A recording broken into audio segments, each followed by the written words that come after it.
There are things in life we take for granted every single day. Yeah, things like waking up or taking a breath, even going for a walk outside. But what if that was challenged by a physical condition you didn't even know you had? What if every breath wasn't guaranteed and every day isn't promised? And everything you did was a constant fight for survival. Well, on this week's episode, you're gonna meet a woman who took that challenge head on and continues to defy the path she was given. Welcome to the Rise Effect. I'm Cory. And I'm Tymme. I moved out to California from the East Coast. I came to LA from Hawaii, The goal was to be a star. so I ended up in Hollywood. For 15 years, I warmed up crowds on American Idol, Dancing with the Stars, and even spent the last decade touring the world as a DJ. I started as a dancer and performed for artists like Aaliyah, Missy Elliott, and Will Smith. I then authored 3 books and became a pastor. But through it all, something was missing. I felt this desire to be a part of something real. A movement that would change communities, To tell stories of strength built on people's passions. driven by their courage and giving the world hope. So we've come together to celebrate unsung heroes from around the world. This is the Rise Effect. Check it out. Our guest this week is Yeah. a survivor, Right. an overcomer, Right. a hard charger, someone who is a dancer, a Yes. creative. Yeah. I mean, she worked as the football manager for her high school Yes, football she team, did. for crying out loud. Ladies and gentlemen, who do we got on the show? We got ENJOLI DUVALL. ENJOLI DUVALL. Yes. Oh my God. Highly anticipated. We couldn't wait to share her story. She's always been a nurturing, caring soul. Yeah. Right? She's Yeah. always thinking of others, going the extra mile. And that's what I love about her, because she is challenged with all these different adversities and Yeah. hardships. And she's meeting other people's needs, yet she has several needs to meet, right? Right. But she's just incredible. She's always volunteering at church. Yes. She's volunteering to help out local organizations. She's involved with youth at risk. I mean, she's so full of joy. She's Yeah. so effervescent. Yeah, she's a light. You would never know behind the scenes all of this stuff is going on. And she's a family girl as well. That's what's wonderful. Yeah. She loves her family. They're so close. And I just love to see her relationship with her sister and with her parents, because she just cares for the people that are close to her, and even people that she never even met before. Like, she Right. just treats everyone like royalty. She's just a wonderful person. Speaking of royalty, she is a queen. So ENJOLI, Yes, she is. ENJOLI, we're on our way. We're coming to you, Let's girl. go ahead. Let's bring it on ENJOLI DUVALL. Come on. Yes.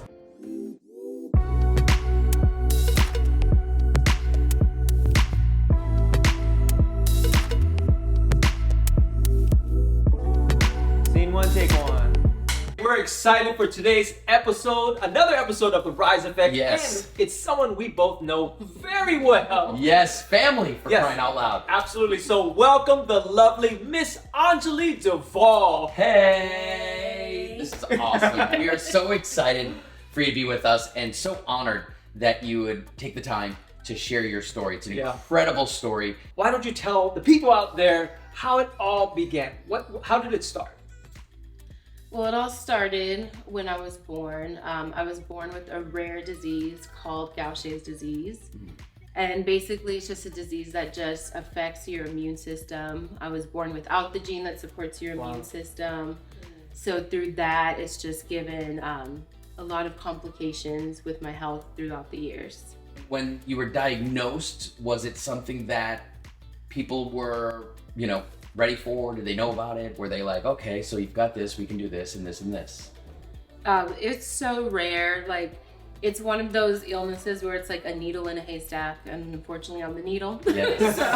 Yes, or a unicorn. Right. You could be one or the other. Right. Yeah. So, That works better. Right. So growing up, a lot of doctors just didn't know. My parents would take me to the doctors.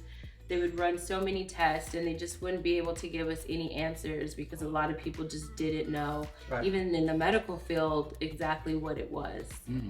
So all these doctors, that's been around and have looked at your case, none of them can figure out what to do because no one had any experience at all. It's so rare that there was no direction for you at that point in time.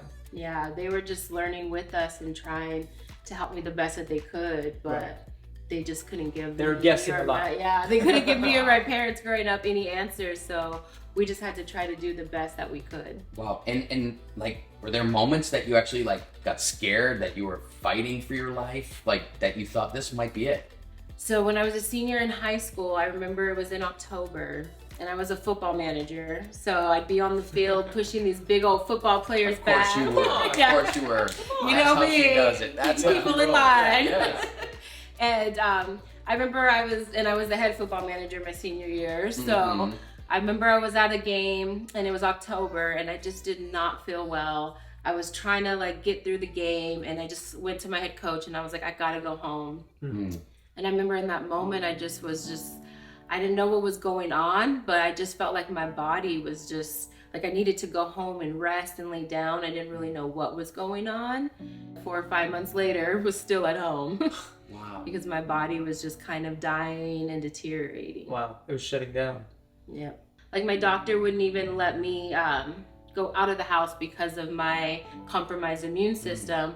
I remember I had to have a teacher come to my house and do school. And it was my senior year. I'm like, I want to go to prom. I'm going to go out. Like, I've been here for 4 years. Like, I want to celebrate and get out of here. Right. And it's like stuck at home. I remember one time my dad went to go get gas.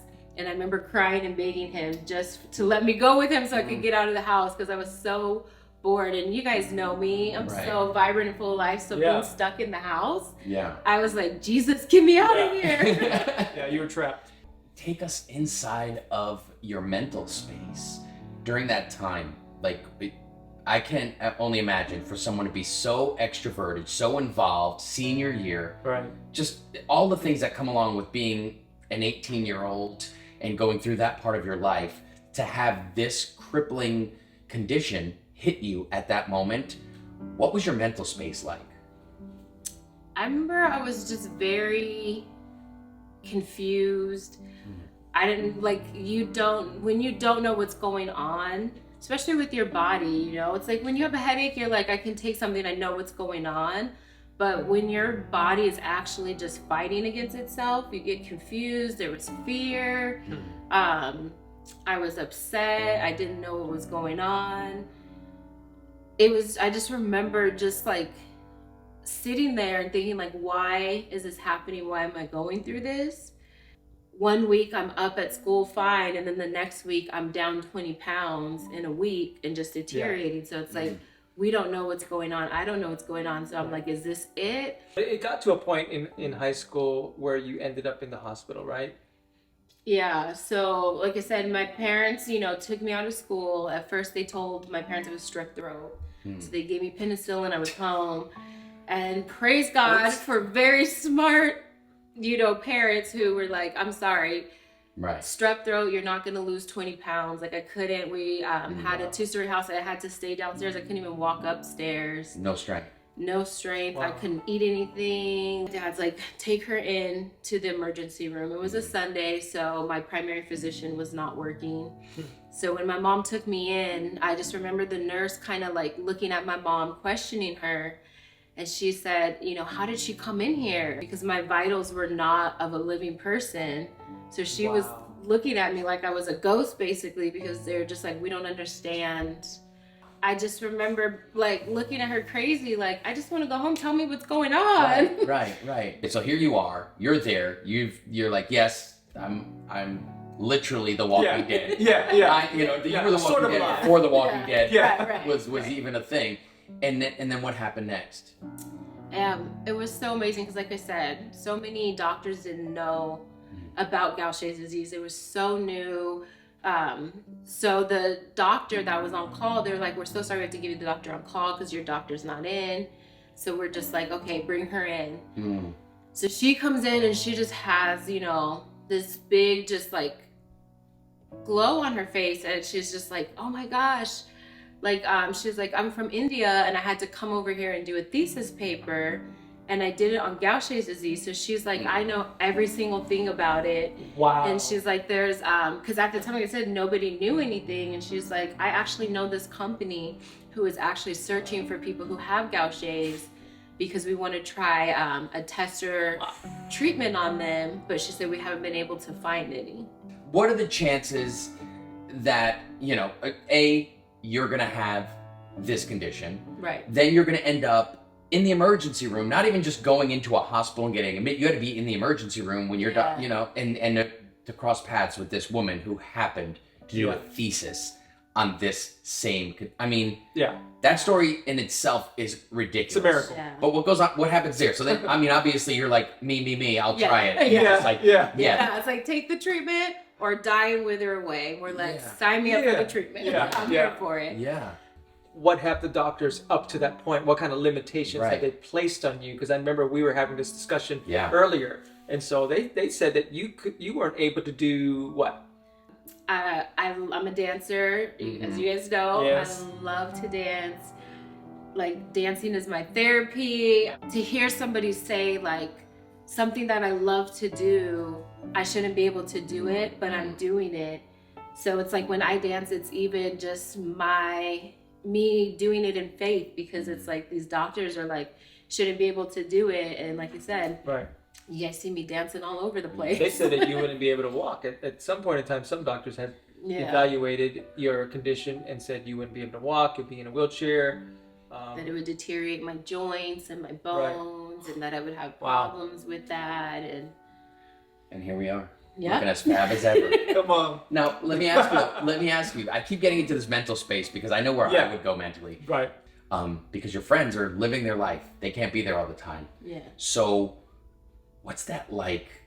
What is that like inside? Like, if you could take the viewers inside of that moment for you, what does that feel like? What does that look like inside your mind during those tough times?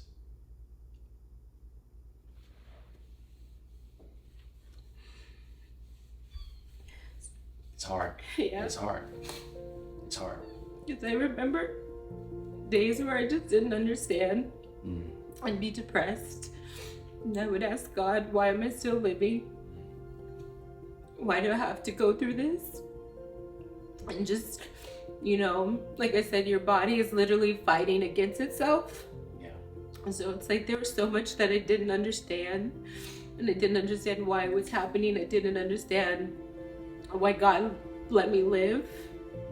I didn't understand why, like, they didn't know what it was, why nobody else I knew had it. Yeah. And so I would just have days where I would just be depressed, and I would just ask God, like, why am I here? Yeah. Like, why didn't I go, or why didn't he take me when I was supposed to be dead or got sick? And it would feel super lonely because, like I said, it's not something people know, and it's not something that people can see the symptoms. Yeah. So it felt like I had no voice, like I was suffering in silence. I have amazing family, amazing friends around me, but when people just don't know what's going on, and it's even hard for you to articulate what you're feeling and what is going on, it's hard for people to be there, To relate to what's going on, Yeah, I know it's hard to translate some of the things that you've gone through, but I will tell you, we're so inspired by you. We're so blessed by you. Yeah. We're so proud of you. Yeah. It's incredible. And so now, what does the medical side of it look like on a day-to-day or on a weekly or how that works? I just go every other week, and I go to the infusion center and basically get an enzyme replacement that just helps boost my immune system. It just helps me and my body to replenish and replace what I'm not naturally making. Okay. Well, that treatment happens, as you said, every other week, and that's been ongoing for years now. Yes. And Anjali has been gracious enough to let us go along with her on one of her treatment days, and we got to see everything that happened from morning and through her perspective of this treatment. So take a look at this. I'm on my way to treatment, leaving the house. You guys are gonna go with me and see what it's like when I have treatment days. Here we go. I always get myself some coffee. on my way to treatment. If you know me, you know I love coffee, so it's just kind of like my comfort thing as I go to treatment. I still wear my mask. We don't have to, but since my illness is one that has to do with the immune system, I still tried my best to take care of myself and protect myself. All right, just checked in. Gotcha. Number 11. Beautiful nurse over here. Hey. Hey. Yeah. So now I'm all hooked up. My port that's in my chest, that's how I get my treatment. So this treatment is an enzyme replacement. This basically helps my body make what it is not naturally making. So I get it through a port that is in my chest. Is how it gets in there, and they do it through an IV. This takes about an hour. So yeah, I sit here, usually read a book. Thank you. All good to go. So I just finished treatment. Usually after I finish treatment, I'm a little tired, worn out. On my way home to rest. Thank you so much for coming to treatment and seeing just a little glimpse to what every other week in treatment is like for me. Wow, that was powerful. What a day. Yeah, And that's every other week. right. Wow. First of all, thank you for allowing us to come along on something that's so personal to you. I know doing this for the last 20 years, it's got to cost something. Yes. It ain't cheap. Right, yeah. be able to get It's not that a tooth treatment. cleaning. It's not, Right. yeah, exactly. Exactly. What are the expenses first? Like, what does that even look like for Yeah. treatment? So when I first started it, since it was still like a tester, it was about 100,000 a year.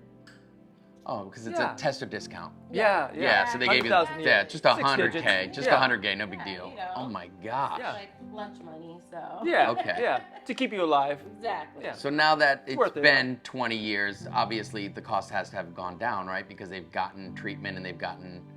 No, the cost has actually gone up because it is so rare. Wow. So a lot of people don't have it, so they actually raised the cost of it.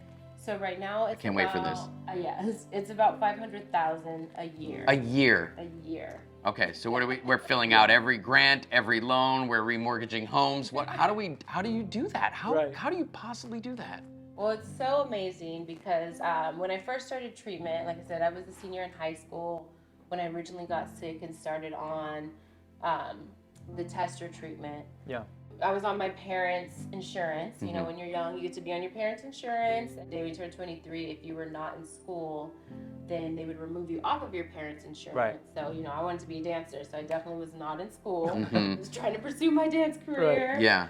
So, you know, my parents, they just were like, we are going to fight Yeah. to do everything we can Wow. to make sure that you still have treatment. We don't Right. know how we're going to pay for it. We don't know what's going to The happen. financial pressure, I can't even imagine. Yeah, and I just remember one day just sitting on the stairs at my house looking out the window, and I just thought to myself, you know what, I was supposed to be gone, and you know, life was supposed to be over for me when I was a senior, and I wasn't. So I was like, there's no way, you know, God would give me this treatment and then take it away. Like, that's not the God that I know. Come on. And that just gave me peace, and I'm just like, I don't know how it's gonna happen, but I know it's gonna happen. So my dad is a fireman. You know, he has a really amazing benefit. And this lady on his job was like, you know what, I'm gonna look at different programs, different things that we can do for her to make sure she gets to save her insurance. She said, I'm gonna look, and she said, you know, there is a list of things. If your child or your spouse has these, they can have insurance for life.